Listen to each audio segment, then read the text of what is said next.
Good day, everyone, and welcome to our final project presentation, which is the final project for the UI/UX cross-compatibility. This is our capsule system that we utilize, which is the AlumniPath, a unified web-based alumni tracing and placement system for LSPU, which is a final project in ITSD 306 UI/UX design.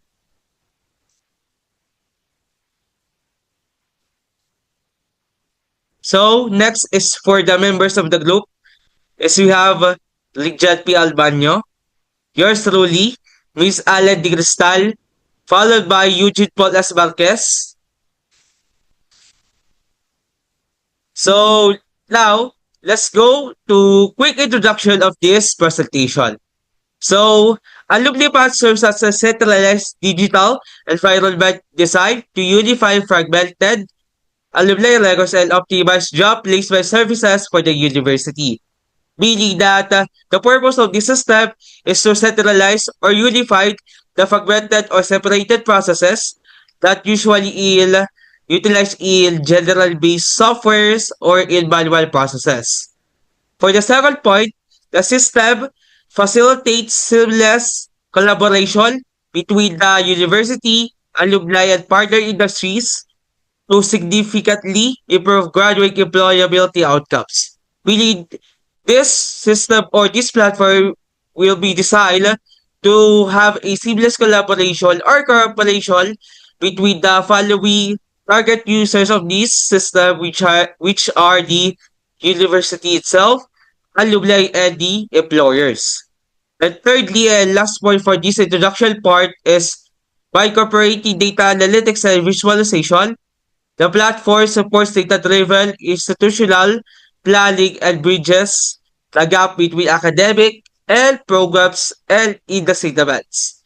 Meaning that through integration of data analytics and visualization, it helps the university to track and monitor the employability outcomes and what are the job market trends in the employment industry to help the university and the alumni itself.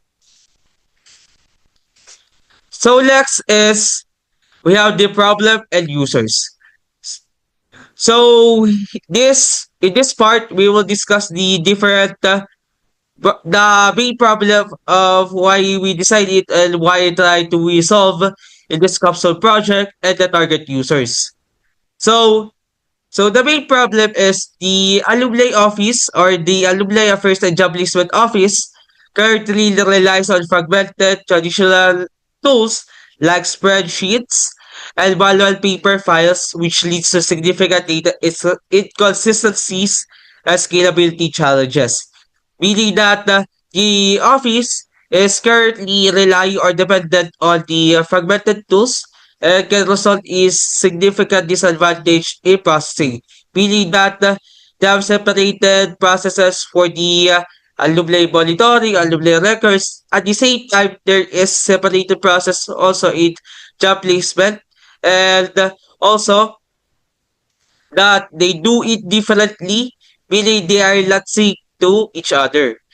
Then, AlumniPath centralized these collected records into single digital environment, automating job placement services, and enabling data-driven institutional planning. Meaning that the goal of the AlumniPath or this system that we will design is to centralize these fragmented records or traditional processes into a single or unified platform to help the alumni, the staff of the Alumni Affairs and Services Office, and the employers with this automated services and enabling data-driven through data analytics.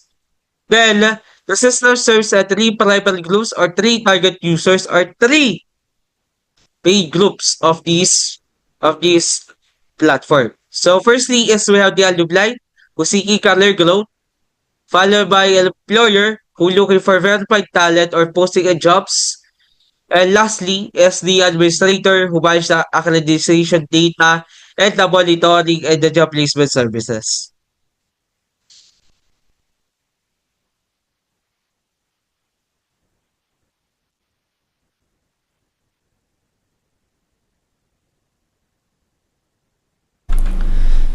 So next is user persona. So we have first our user persona is Mark B. Santos, a 22-year-old from San Pablo City, an IT graduate job seeker, which is single. His goals are to find job opportunities that match his skills, apply jobs quickly with a verified profile, receive notification application status, and interview schedules. He believes in much smart, skip the noise, and get hired. His frustrations are feeling overwhelmed by general job boards, lack of feedback or updates after submitting job applications, difficulty proving academic credential to employers, and Mark is a fresh graduate of BS Information Technology at LSPU, a tech-savvy but anxious about the competitive job market. He trusts his university network and prefers a platform where his academic achievements are already verified. So he needs a system that filters jobs based on specific skill sets like his web development and allows him to generate a resume which can help him to easily apply to trusted industry partners. So his user story: as a recent IT graduate type of user, he wants to search and find a job based on his degree and skills. I can apply to companies without wasting time on unqualified leads. Benefit is he's a qualified job seeker who needs to optimize platform that validates his academic credentials. His needs is the current general job boards are cluttered with unverified and irrelevant things, leading to anxiety regarding the legitimacy. So we have our second user persona, which is Elena M. Rivera, a 45 years old from Los Baños, an alumni relations officer, which is she is married. He believes in track data, prove success, and support careers. Her goals are to centralize all alumni records and job placement, generate comprehensive reports on employability and graduate trends, verify and improve alumni and employer profiles. Her frustration is managing records using fragmented processes, difficulty in tracking long-term career progress of graduates, inability to easily match graduates with partner industries. So Elena has been working with LSPU for a decade. She is a dedicated helping graduates, but is bogged down by manual data entry. She struggles to provide real-time data when the university administration asks for employment statistics, so she values a system that can provide visual analytics and automates the tracking process, which allows her to focus on building relationship with industry partners rather than managing Excel files. So her user story is she's an alumni relations officer. She wants to unify graduate records and produce reports. Therefore, he can easily offer accurate employment data for decision making and university accreditation. So her problem statement is Elena is a university alumni coordinator who needs an automated and digitized system to monitor alumni career progress because the current general job boards are cluttered with unverified irrelevant listings, leading to anxiety regarding legitimacy. So both our user persona are anxious about the verification and legitimacy of the things which our system will help in fixing their anxiety over it. So we have a third persona, which is Sarah L. Tan, a 34 years old from Calamba City, HR recruitment manager. She is married, so he believes in specific skills, verified grads, no clutter, and her goals is to post job vacancies with specialized skills, streamline the current recruitment process by scheduling interviews and managing onboarding, verify the legitimacy of applicants' profile instantly. So her frustrations are sorting through hundreds of unqualified applicants, time-consuming background checks, reliance on manual emails to coordinate with the university placement office. So next is details about Sarah. She manages recruitment for a growing software company in Calabarzon. She prefers hiring from LSP because the curriculum aligns with her company's need. However, she needs to find a method of emailing job openings to the school administrator with efficiently. So she values a direct portal where she can post jobs, filter candidates by specific skills, and move them through the hiring pipeline efficiency. So her user stories, she's a recruitment manager.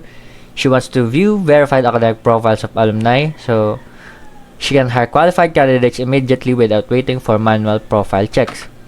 Her problem statement is, as a recruitment manager, he needs an optimized platform to instantly validate applications, specialized skills, and legitimacy, because manual background checks and coordinating via email are time-consuming and result in delayed onboarding. So, next is our empathy map. So, we have 3 bullets for it. Alumni are frustrated by ghosting from employers and cluttered email threads, often wondering, will I find a relevant job that matches my specific degree? So, here comes where the alumni will be anxious about where we will provide a solution for their frustration and anxiety about if they will find a relevant job specific to their degree.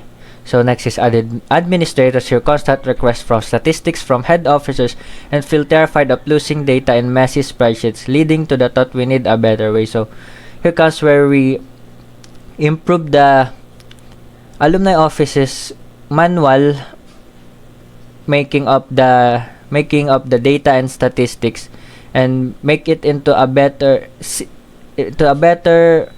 data gathering using a system. So employers see inboxes full of spam and resumes with unverified details, driving their need to quickly fill roles with pre-verified talent pipeline.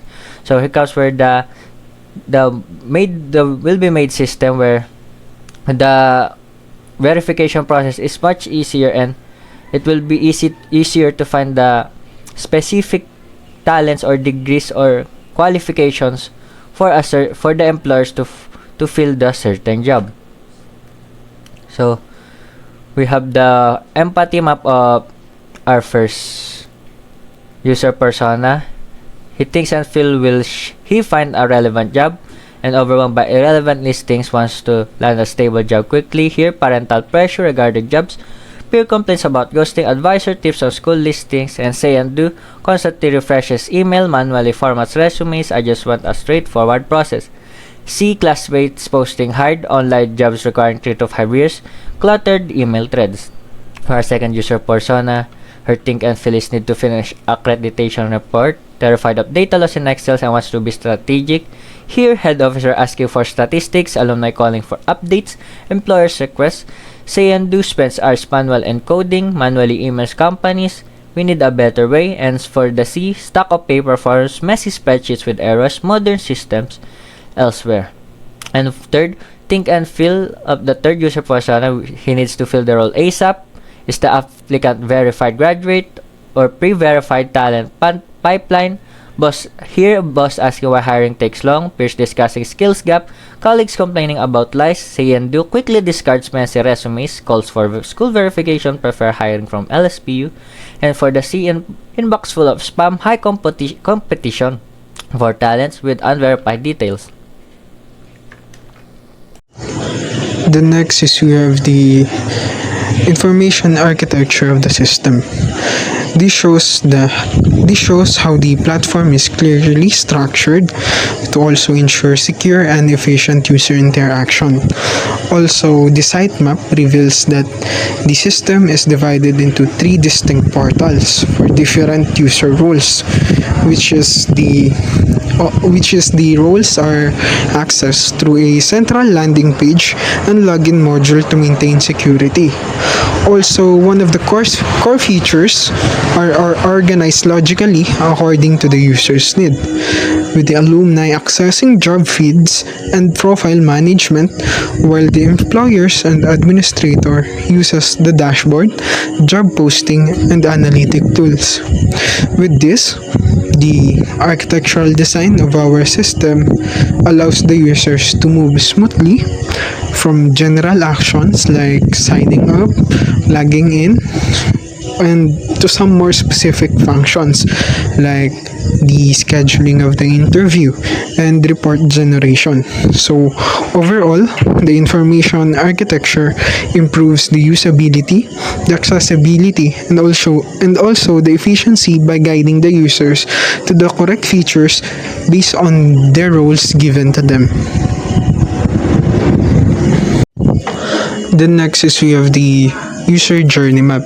So the user journey map shows how the users move from feeling uncertain during the registration and to also the verification of the system or the data that they are going to give, and also during the application and the tracking stages.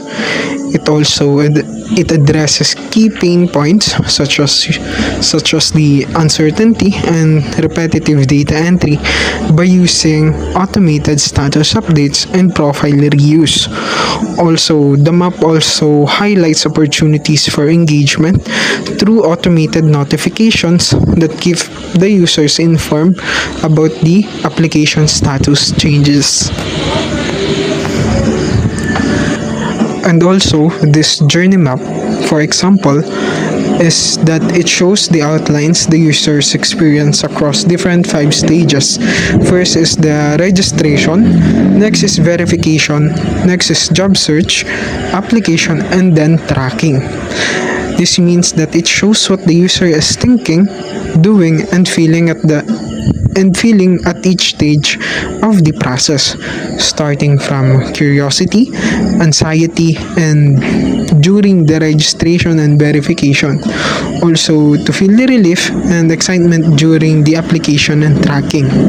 Also, the map identifies the key pain points such as, like I said earlier, the uncertainty while waiting for the verification emails, cluttered job listings, and application processes. And also, based on these opportunities, are proposed including the highlighting of the platform legitimacy, and also it ensures clear verification messages. And also, it helps improve job relevant indicators, allowing review before the submission of the data and sending automated notifications to keep users informed throughout the process. The next to that is the administrator user flow. This is designed to support effective system oversight through a centralized dashboard that allows them to monitor key performance indicators related or relevant to job postings, the applicants, and also the partnered companies of the university. Also, the administrators manage critical verification process by helping them review and approve pending alumni and company accounts. Also, this helps them ensures that only authorized and verified users gain access to the system. The flow concludes that the higher level administrative responsibilities includes generating accreditation reports and also publishing alumni success stories to enhance the platform's capability, credibility, and the user engagement of the system. The next is we have the user or the employer user flow. While this structure is used to support efficient recruitment management through with the help again with a centralized dashboard access upon the login, and also the employers can immediately post job vacancies, job postings, something like that, and also it gives them permission to view and manage applicants, and it can help them monitor recruitment performance metrics also. The system supports the full hiring cycle by enabling employers to schedule appointments, schedule interviews, and also it helps them to update interview statuses and assign onboarding checklists to selected candidates.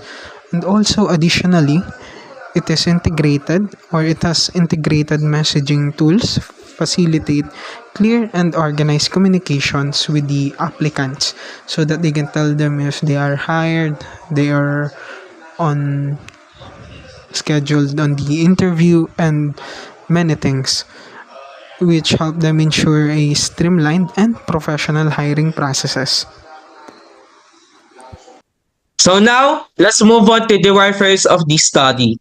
So the first point for the wireframes discussion is The developers or we utilize low fidelity wireframes to establish the structural foundation of the application, focusing on elements placement for login, sign up, and other web pages. Really that through the help of low fidelity wireframes, since the wireframe should be in low fidelity, meaning that it has no colors, no visual aspects or aesthetics, just pure foundation of the structure of the application that help us to establish a foundation before committing to the final visual design. Then, this wireframes map out the complex interactions such as the filterable job postings, table for admins and employers, and my application for view for alumni. Meaning that these wireframes is help us to understand the different complex interactions or difficult collections in this before establishing in the final design so that it help us to carve out or focus on to establish a clear guidelines before to easily build it or create it. Then, this stage allows us to validate the placement of navigational bars and key action buttons before committing to the visual design. So, as I said earlier, that the before committing to visual design, we should consider the visual or the foundation of the different structures and components to help us to help us to guide and be not burned out in the design and development process. So here's an example of the following wireframes that we utilize. So this is for the logins. As you can see, it is only black and white, and it has detailed structural structural elements or components in different interfaces. Also, we utilize wireframes in sign up for the alumni, also for the side of the employers, followed by this is the homepage of the alumni. So as you can see, this is the sidebar here, and also the navigational search bar, and as you can see, it is positioned well that we will be utilizing in the development process. Next is the application page for the alumni. As you can see, it has same navigation to the home page, followed by the notification. Here's the wireframe for the notification. Followed by this is the profile page of the alumni. And this is the message wireframe for the alumni. As you can see, it is different for the others. This is the guide we will utilize in designing the message page of the alumni. Then followed by that is we have the following wireframes for the administrator part. So here's the dashboard.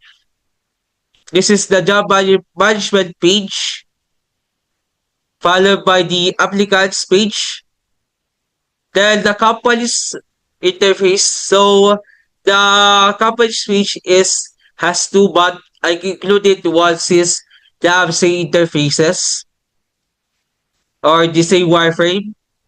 Then in the alumni part is we have the mention pending. So same thing with the alumni with the company, it has same interface or same foundational structure design, so that we included one only. Then this is the account page, then the reports. So this part of the administrator also, and this is the message. Then followed by that, we have the reminder settings for the encouragement. This is the wireframe. Followed by these success stories. This is part of the encouragement for the alumni based on study we created or researched. Then it is also included in the wireframes. Then this is the start of the employers. Then for the employers is we have the dashboard also. Then the dashboard, followed by the jobs. Then applicants, followed by the interview. Since to have the employers to have just to schedule their interview. Then the onboarding process or the onboarding management and the message, followed by the profile page also. Then, as it, since we decide the wireframes in the study, so here is the user or user interface design highlights. Meaning, is the presentation of the high fidelity prototypes or the final visual design of the following wireframes we created earlier.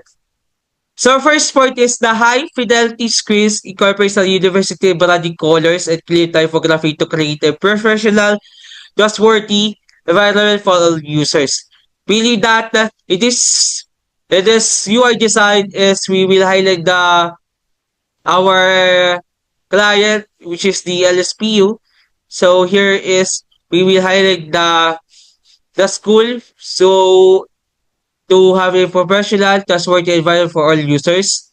Then, the design features intuitive with graphic representation of data such as graduates, employment per college to aid in quick decision making.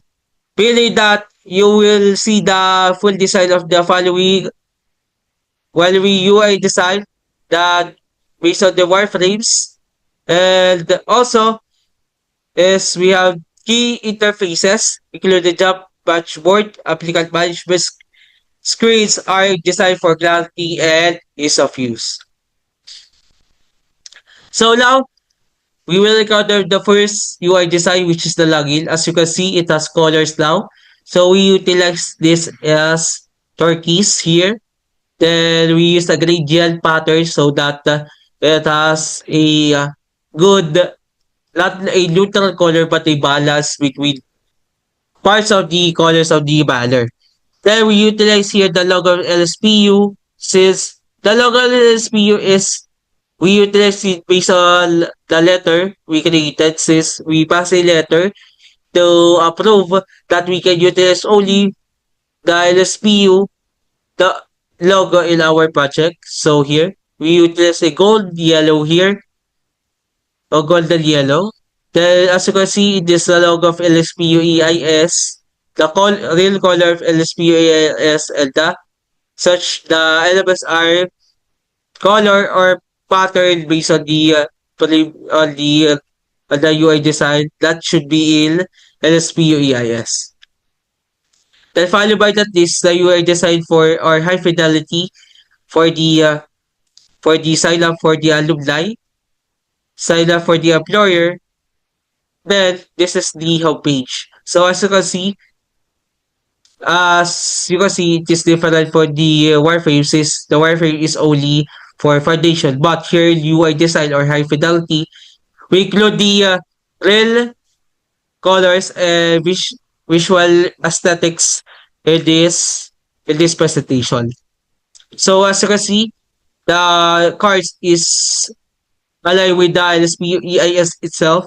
So we utilize the logo here, and then it has the bookmarks, the view details, colors, and etc. And also the pagination part. And also, as we have the by application high fidelity also, as you can see, it is aligned with the homepage also, since it is part of the alumni webpage.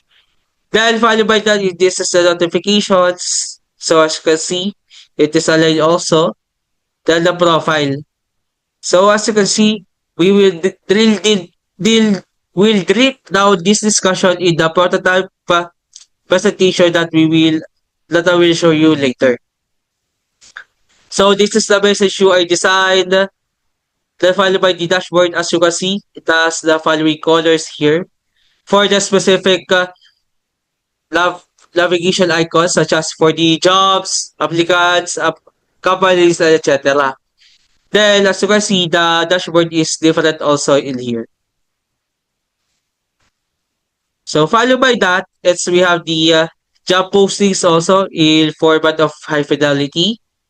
Then we have the applicants, companies, then alumni, then accounts, and also the reports and messages. So now we have the messages for the alumni also. This is the design also. Then this is the reminder settings. As you can see, it has the following UI, the UI design for the reminder settings. So as you can see, we utilize a neutral colors or the white gray background since it is supports cleanliness and supports a complementary to the colors of LSP EAS such as the blue, yellow, and green, and etc. Which is connected to the LSP EAS. So these are the success stories. So this is the dashboard for the employers. Dashboard for the employers. This is the dashboard. Then followed by that, this is the jobs. You high fidelity. So as you can see, it has supports the real color and the real typography and visual aesthetics. Then followed by that is the applicants. Then the interviews. Then the onboarding. Then followed by the messages here.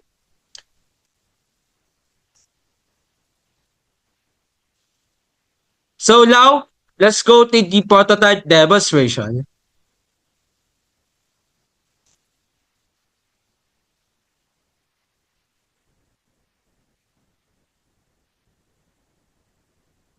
So now, the next phase here is we will demonstrate the prototype of the following users portal in the system.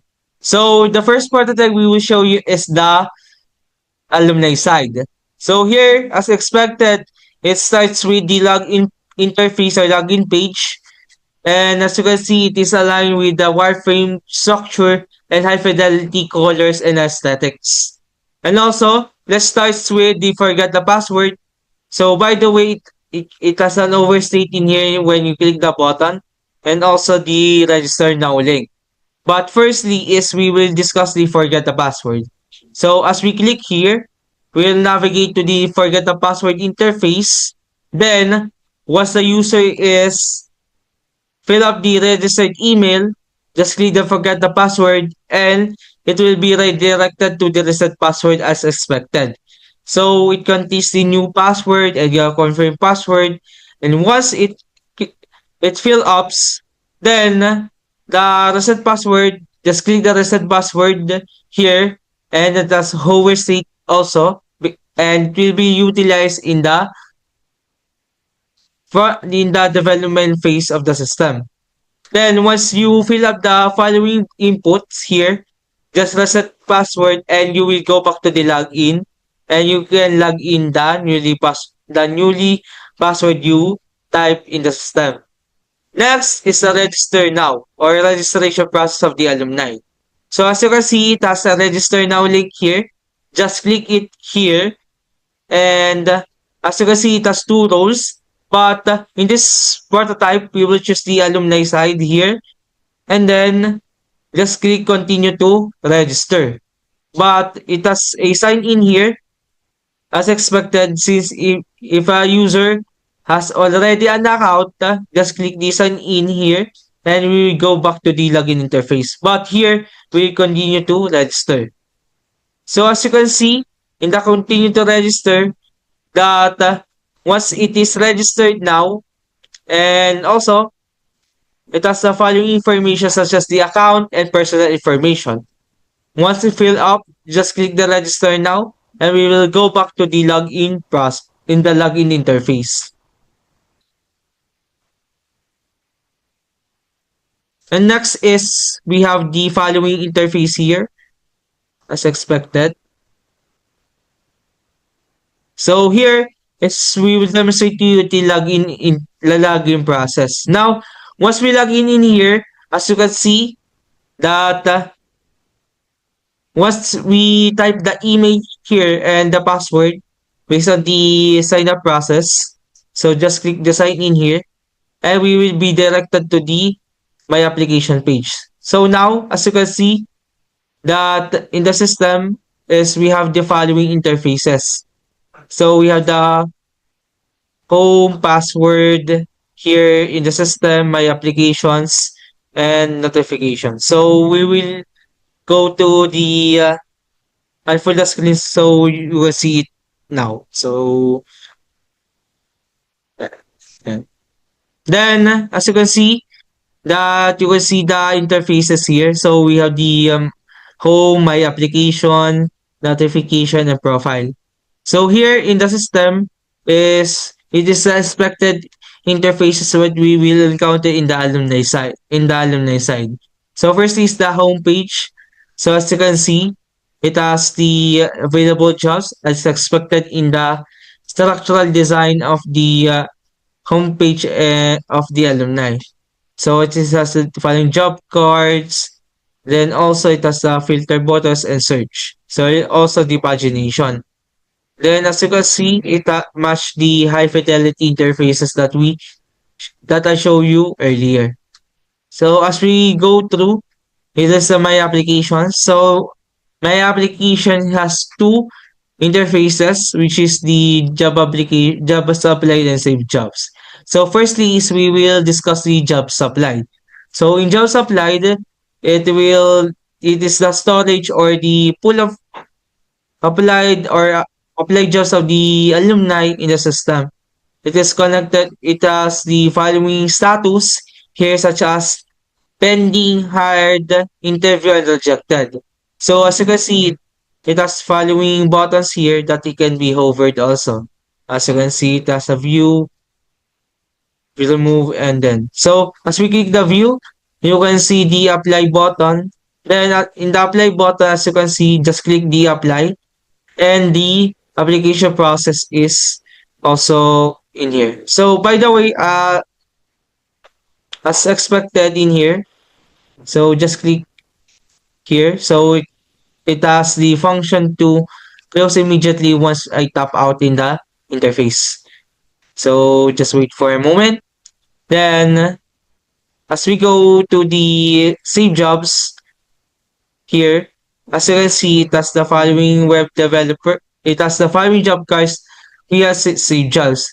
It is the save job is being triggered when the bookmark icon that I show you in the homepage is in the once it is red. And as you can see, it has different interface to the application job supply since it has an apply button here. As you can see, it will show you the personal details or the application modal in here, and the alumni is already blank. So let's go to the notification page. So just wait for a moment. And as you can see in the notification page, it has the notifications and the following notification in here. So the notification is composed of the different details such as job matching, also the job supply, job status, and account recovery. So as you can see, it has the buttons such as the mark all as read if you read it and refresh to reload it. So it has an overstate also. So as you can see in here. Then as you can see, if we go back to the login interface here, just wait for a moment. And we go back to the profile. So in the profile page here is we have the following. So as you can see, it has the hero section containing the my application page of the profile, then also the personal information in here, as you can see, and then it has the edit button here as we go back. So just click the to full screen again. So as you can see in here, and as you can see, it has the first personal information that can be edited by the alumni. Also the education section, it has also the modal here. As you can see, it can be cancel or save. And then it has also an edit and delete hover. Then same with skills, that's modal also. And also, it has a work experience also in the system, as you can see in here. Then, by the way, it has also the success stories as part of the encouragement of the alumni. So the alumni can share their success stories if they want. So just click here the add button and it will show a modal also that alumni can be shared in the landing page. And also it has the resume button in here. Then as you can see, it has a change and delete. Okay. Then as we go along, so let's go to unfold to zoom out or unfold the screen. So just click the here. Then as we go further deeper in the alumni side of the prototype, so we have the forget the password that can be connected to the forget the password, then a message. So as we click the message, as you can see, it has the following interfaces here. So as you can see, it has the compose message in the sidebar part that can be composed and messaged by the alumni. Also, it has the inbox and important rush as the sidebar navigations. And as expected in the development process that was implemented in here, the main section of this is can be interchangeably changed based on this navigation. So it has composed of table, then it has different tools such as the important, trash, copy, Excel, PDF, and print. And also there is a search bar for the filtering of the following message. So we need to unfold it again. Then as you can see, as we go back here, we will go back to the homepage again. So by the way, in the homepage in here, as you can see, it has the same thing with the apply page in here that I show you later. So you can review details like this. You can apply it here in the homepage. And then as we go all along, once the user is done clicking or navigating the alumni side of once the alumni is done using the system, the alumni can click the logout in here. So in our drop down menu, so just click the log out in here, and as you can see, we go back to the login interface of the system.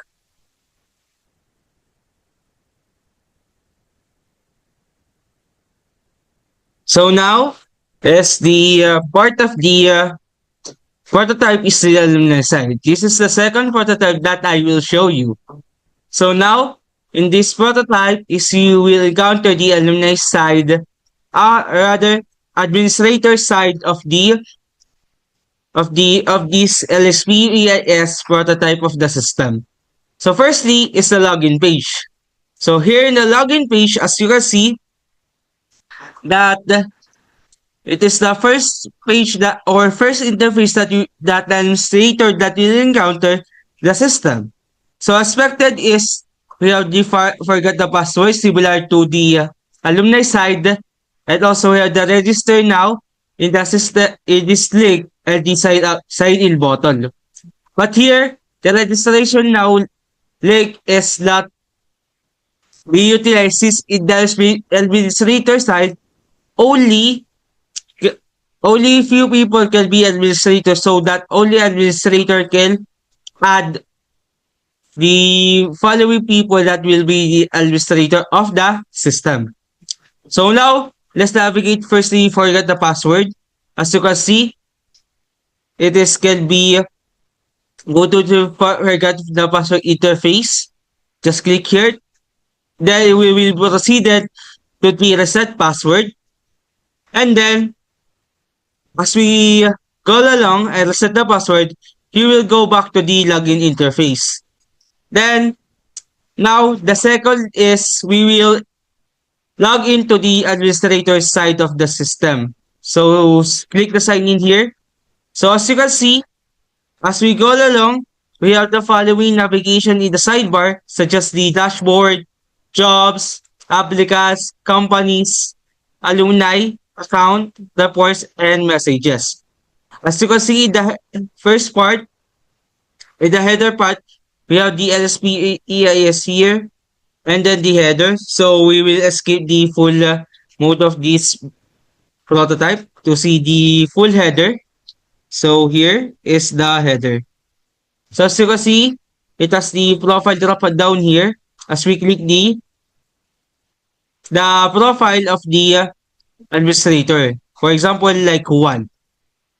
So let's go back to the full mode of this prototype. So now, in the full mode of this prototype, as you can see, it has the administrator composed of statistical cards, can be scrollable by the administrator. And then, as we go along, let's navigate to the jobs here. So as you can see, the jobs, it has the table for the job postings. So as we click the job posting, there's a modal that we can utilize to add the following jobs that by administrator. So these are details and the form. So it can be closed like this, or it can be closed using the X button here. Then we included a export Excel and export PDF button here. It has a hover function. So this is the table with the search, filter, and then it is matched to the structural of the wireframes and then the statics visual design of high fidelity. Same thing with applicants here. So just click the applicants. And as you can see, the content of the applicants is the applicants who apply in all jobs of the all companies. So as you can see, it has the export Excel file as seen with before. And then we search, it has search and filter options. Then again, it has a table composed of the applicants. So as we go along, we have the companies. So here the companies, it is divided into two, which is the active company and the company.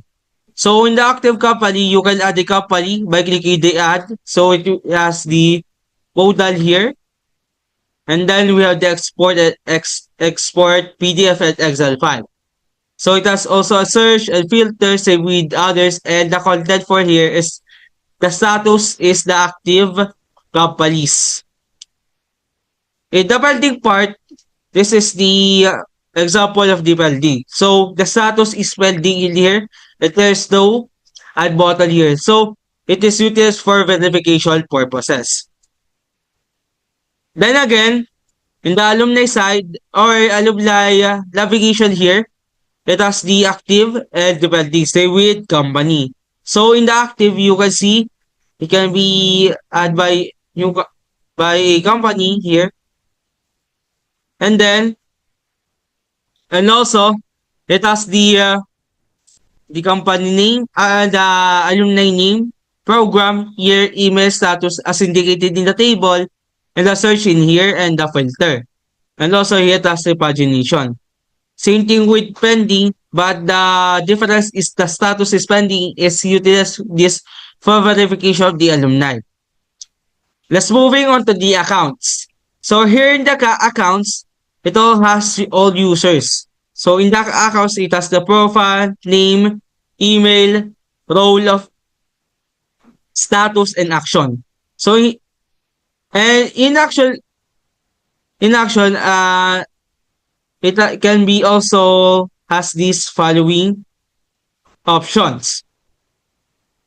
So now, let's go to the add user. So in other side has a modal for it so that the administrator can add multiple users as many as they needed. And also it can be cancelled and submitted. Then let's go to the reports.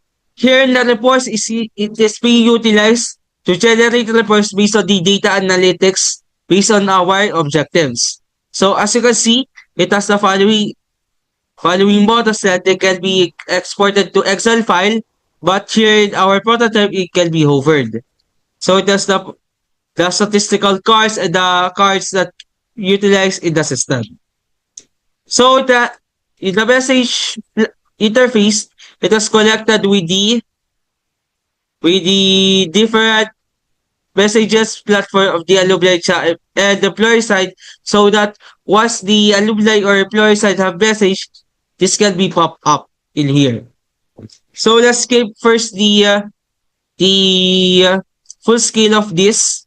So as to see the profile drop down. So now let's go to the profile. So here the profile of the administrator here, as you can see, it has the personal information.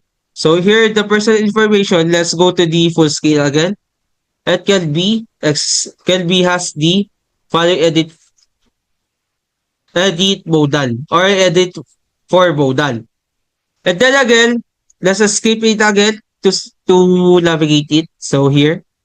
So let's go to the reminder settings. Here is the reminder settings. And as you can see, it has a general business settings. And this reminder settings is a acknowledgement tool or for the announcement of the alumni to be notified by them in their email or SMS registered.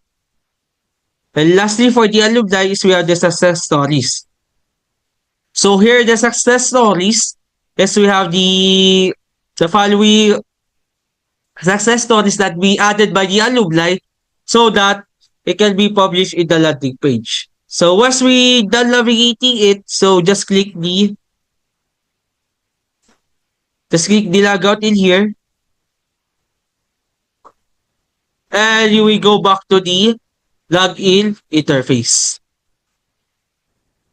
So now, this is the last prototype that the group will show to you is the employer side. So here the employer side, same thing with the others.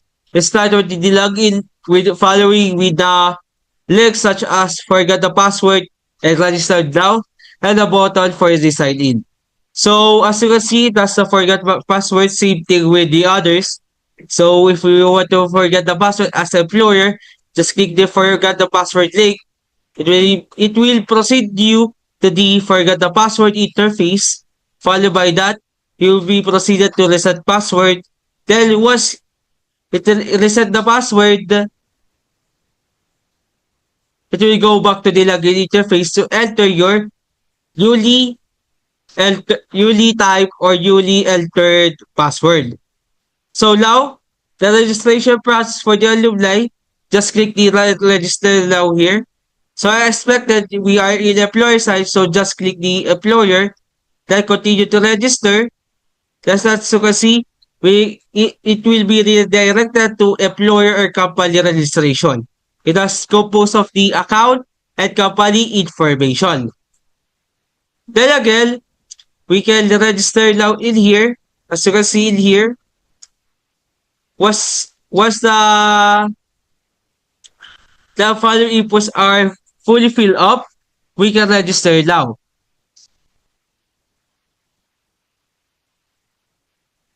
So as you can see, we register now in this system for the prototype. Now let's demonstrate the sign in for the employer. So as you can see, in the employer side, it has the same with interface with the administrator, but there are different contents in the navigation. So here in the employer side, the navigations included are dashboard, patchboard, jobs, applicants, interviews, onboarding, and messages. Now, let's go to the dashboard part. So, but first, let's skip it to see the header part. So, in the header part, let's escape this. As you can see, it has the header part in here. It contains the Lexa flow. Now, let's go to full it again to see it, the full scale of it. And it has same with the dashboard interface of the administrator, but it is exclusive content for the employers to help them in hiring process. So now, in the system, is we have the dashboard. So here, the dashboard in here is we have the following statistics for the job applicability of a certain applicants in the system. So here in the system, we have the job dashboard here. And as you can see, it has a following statistical cards and table for analysis to help them in the hiring process. Then we have the jobs. Same thing with the administrator side. You can post a job in here. And it has export and Excel PDF file. Then it has the table search button for the admin. And it has the drop down of the actual options. Same thing with applicants. It can be interchangeably here. As you can see. And it has same thing with the administrator side. Then in the interviews, it is contains the list and calendar view, as you can see. And then a scheduled interview was the employers has is interview status for these following candidates or applicants. And then it has a status such as completed, pending, and scheduled. Once hired, the onboarding process will be utilized. And as you can see, it has managed checklists in here as we click the checklist button. And export the Excel file in the PDF. Then we can navigate in here. We can utilize it for the edit and view and delete options. And the content only for this is the onboarding management. Then the messages is similar interface with the administrator part. And for the profile, so let's skip this full scale or full mode of the screen. Then let's do a quick drop down of here, like this. Then let's go back to the profile. And as you can see, it has a profile in here. Once done, let's go click the logout. And now we'll go back to the login interface of the system. So now, let's move on to the usability testing. So first point is a project utilizes a system usability scale or SUS with 50 participants across all user groups to strictly evaluate the system usability and user satisfaction. Meaning that the prototype is evaluated using the system usability scale or SUS, which is aligned with the non-IT or tech or the end users of this system. So here, the SUS has these 10 standardized items having both positive and negative evaluations. So the evaluation resulted in an overall average of 78.50, which is significantly above the standard acceptable average of 68. Meaning that we exceeded to the standard acceptable average, which is 68.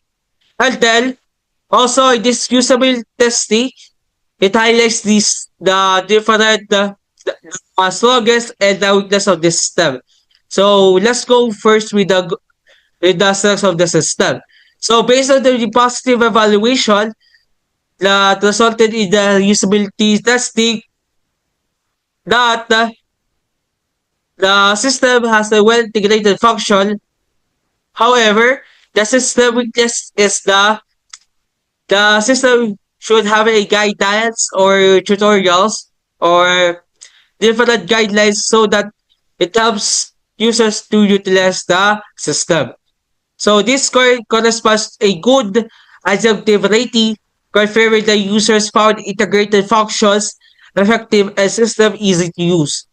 Meaning that based on the adjective rating, it has a grade B of good, that which is a good indication that the prototype is usable, has a good impact or good effect in usability, and ease of use in the prototype of the system. So now let's go to the last part, which is the reflection, and it will serve as our conclusion. So this project successfully designed alumni LSPU EIS to centralize alumni records and job placement services translated to rough research into comprehensive wireframes and cohesive high-fidelity visual identity. Meaning that with the use of the process that we created earlier, we concluded in the creation of the prototype and usability testing. So we started identify the problem, the target users, followed by the user research, including the user persona, user user flow, empathy map, user journey. Also, we created an information architecture for the system. Then also we created wireframes, high fidelity. Then we proceed to the prototype and usability testing. Then the usability testing phase validated the system effectiveness, achieved overall of score of 78.50, which is indicated as a good agility rating. Then the next phase we prioritize to enhance or to improve our project is to have a skill-based job matching, other user assistance like tooltips and refining data visualizations, dashboards to establish strong foundation for continued development. And that's all. Thank you so much for listening.